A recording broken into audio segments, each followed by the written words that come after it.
Merci Lucia. Il y a un truc que tu viens de dire, mais je suis pas sûre de l'avoir bien entendu. Clément, tu pourrais répéter? Startup Weekend. Startup Weekend. Ok, parce que moi je me sens pas super bien. Je me sens pas super bien là, j'ai un petit coup de mou. Je viens de passer un week-end de dingo avec des gens super à monter un projet de start-up. Et là, franchement, j'aurais bien besoin d'un petit coup de pouce au niveau psy. Le truc, c'est qu'entre psychothérapeute, psychanalyste, hypnothérapeute, neurofeedback, moi je suis complètement larguée en fait. Donc j'aimerais... Ouais. En fait, Steph, tu vois, la question que tu te poses, c'est la question que se pose Bob. Bob, tu vois, là, il est en train de se prendre la tête pour trouver un psy. Pourquoi? Parce qu'en France, en fait, il y a plus de 15 spécialités de psy. Des psychologues, des psychologues cliniciens, des neuropsychologues. Et il y a presque autant d'approches que de psychologues. Des psychologues en France, en libéral, il y en a plus de 21 650. Plus de 21 650 manières de faire aussi. Comment tu fais, toi, Steph, pour trouver ton psy? Moi c'est simple, je vais sur Google, donc j'ai une liste de psy, parfois je vais sur page jaune, je vais voir les spécialités, je comprends pas ce que les mecs font, donc je prends mon Larousse, j'essaye de comprendre ce que les mecs font, donc du coup ça me prend du temps. En fait je mets autant de temps à trouver un psy qu'à monter ma start-up, et franchement j'ai autre chose à faire. Ouais, tu fais en fait comme 31% des personnes qu'on a sondées dans notre enquête au Startup Weekend de Saint-Brieuc 2019. Tu vas sur les 3 références numériques, mais tu vois, le problème de ces 3 références numériques qui sont principalement utilisées pour trouver le psy, c'est qu'elles ne prennent pas en compte tout ce que tu viens de dire. Elles ne prennent pas en compte finalement ton besoin. Bah ouais, je crois que c'est clair. En fait, moi, tout ce que je sais, c'est que je suis au bord du burn-out et j'ai besoin de quelqu'un qui va m'aider. Ouais. Le reste, j'en sais rien. Et bah tu sais, ce dont tu as besoin, c'est de Sype. Et Sype, en fait, c'est là, c'est dispo, et vous pouvez déjà le télécharger sur vos téléphones. Sype, c'est quoi?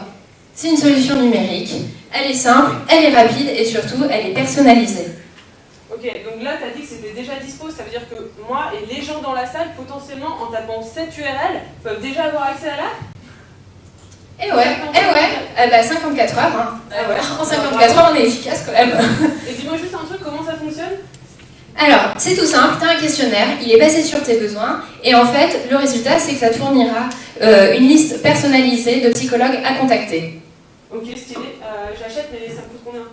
Alors toi, ça ne te coûte rien. Chez Sype, nous, ça nous tenait à cœur que ça soit gratuit pour le patient. C'est le psychologue, lui, qui va payer pour son référencement. Alors nous, on est parti, on a référencé tous les psychologues, et puis après, si le psychologue veut un référencement un peu plus précis, et ben là, on part sur une base d'abonnement à 50 € par mois, mais sans engagement. Ok, j'achète, c'est cool, ça me va. Et tu vois, la valeur ajoutée pour les psys, c'est que en fait, ça va aider au développement de la patientèle et aussi au développement d'une patientèle qualifiée. Donc une patientèle qui correspond aussi aux compétences du psychologue. Ce qui fait qu'en fait, il y a une augmentation de son chiffre d'affaires. Donc tu vois, là, c'est notre objectif, tu vois.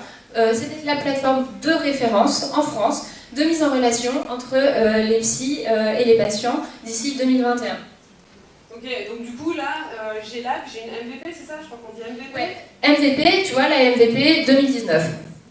Ok, cool. Et donc tu commences à gagner ta vie, ton seuil de rentabilité c'est 2021, je crois que c'est ça? C'est ça, c'est ça. Oh bah ça va, c'est clair, t'as tout compris. Bah ouais, mais comment tu fais pour arriver jusque-là alors? Eh ben, tu sais comment? Grâce à notre équipe de choc. Franchement, ça a l'air d'être une équipe de dingo. Donc, ce que je dois retenir, c'est que pour tous les startup week-ends que je fais, je télécharge Sype. C'est ça, téléchargez-le et téléchargez-le bien sûr pour le prochain Startup Weekend. Merci.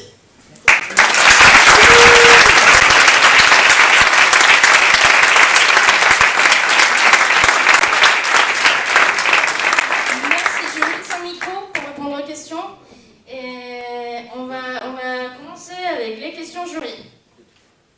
Attendez, pardon. Je vais laisser. Il y a 2 segments de jury, donc j'ai 2 minutes 5 et ensuite je passe de l'autre côté. Oui, première question rapide. Moi j'ai vu s'afficher Doctolib, je connais, il y a déjà des applications. Qu'est-ce qui vous pousse à développer quelque chose de spécialisé sur le psy? Il y a un marché, comment est le marché, comment vous l'analysez? Alors, Par rapport à Doctolib, en fait, la proposition qui est faite par Doctolib, c'est la question de la disponibilité. Et en fait, c'est ce qu'on expliquait sur Skype. Nous, on propose la question de la spécialité. C'est de la mise en valeur, la mise en lumière de la spécialité du psychologue. Et qui va croiser, en fait, il y a autant de... il y a autant de... là, actuellement, au niveau de l'offre, ça va être un filtre. Un filtre par proposition numérique qui est faite, et nous on propose de tous les regrouper dans la même appli. Et en complément, Flavie est psychologue. Elle sait de quoi elle parle, elle a fait valider ça par ses collègues, donc on sait qu'il y a un vrai besoin. Doctolib ne connaît pas ce besoin-là, ils ne font pas de la psychologie, des dentistes, des gynécos, des orthos.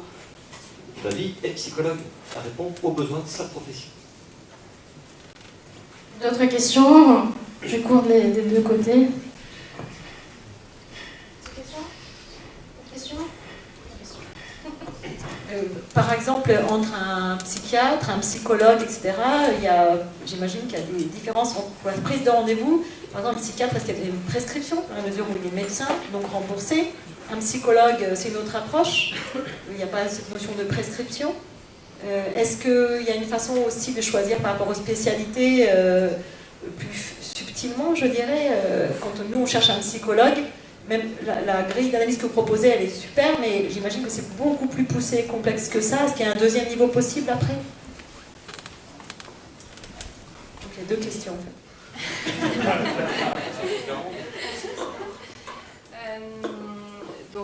Prescription déjà? Par rapport à la prescription, donc là on est bien que sur notre segment de clients, ce sont les psychologues, psychothérapeutes, simplement parce que les psychiatres, ce sont des médecins, donc du coup, ça davantage correspond à la plateforme Doctolib, par exemple. La deuxième question... La première grille d'analyse, elle permet une première approche, mais après je pense qu'il y a dans les 4 ou 5 champs ou 10 champs que vous avez mis, il y a beaucoup de critères d'approfondissement et notamment de questions d'approche. Il y a des différentes méthodes, j'imagine, de pratiquer la thérapie, la psychologie, et là ça reste assez factuel en fait. Oui, mais c'est ça aussi, c'est-à-dire qu'on propose une liste personnalisée.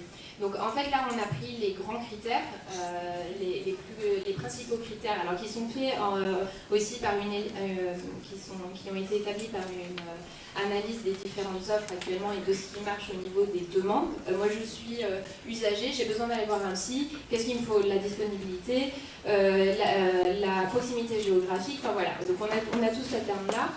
Mais c'est une liste avec qui est proposée avec un choix en fait qui reste pour l'usager. Je ne sais pas si ça vous est clair. Moi qui suis donc en burn-out, je peux témoigner que tout ce que je comprends, c'est que moi je ne connais pas toutes les différentes spécialités. Donc dans mon exemple, je sais comment je me sens et c'est ça qui va guider le parcours client. C'est-à-dire que c'est le besoin vraiment de l'usager, du patient, qui va guider le choix et donc l'algorithme va permettre d'avoir une liste de praticiens différents en se basant sur le besoin et non pas sur la connaissance du patient des différentes pratiques. Et c'est ça qu'on veut éviter, c'est aussi permettre à des gens qui ne connaissent pas forcément la psychologie d'une manière simple d'accéder à une liste de praticiens sans avoir à chercher dans la route ce que ça veut dire. Donc le deuxième niveau d'analyse, finalement, il n'existe pas dans un premier temps, puisque ce dont on a besoin, c'est de savoir comment le patient se sent lui. La peur du premier rendez-vous. Moi, j'aimerais savoir de quel deuxième niveau vous avez besoin pour choisir un peu mieux en fait votre praticien. Deuxième niveau, ça va être par exemple dans ce genre de métier, il y a des informations sur ses orientations, sur ses techniques, sur la personnalité. Ça doit être extrêmement important. Et est-ce que vous avez prévu des fiches de présentation, des vidéos? Ouais, alors ça, on l'a peut-être pas assez décrit. Effectivement, ici, par exemple, vous allez avoir 2 psychologues qui vont vous répondre par rapport à votre état. Fictif. On va avoir 2 psychologues, effectivement, avec les spécialités qui vont s'afficher.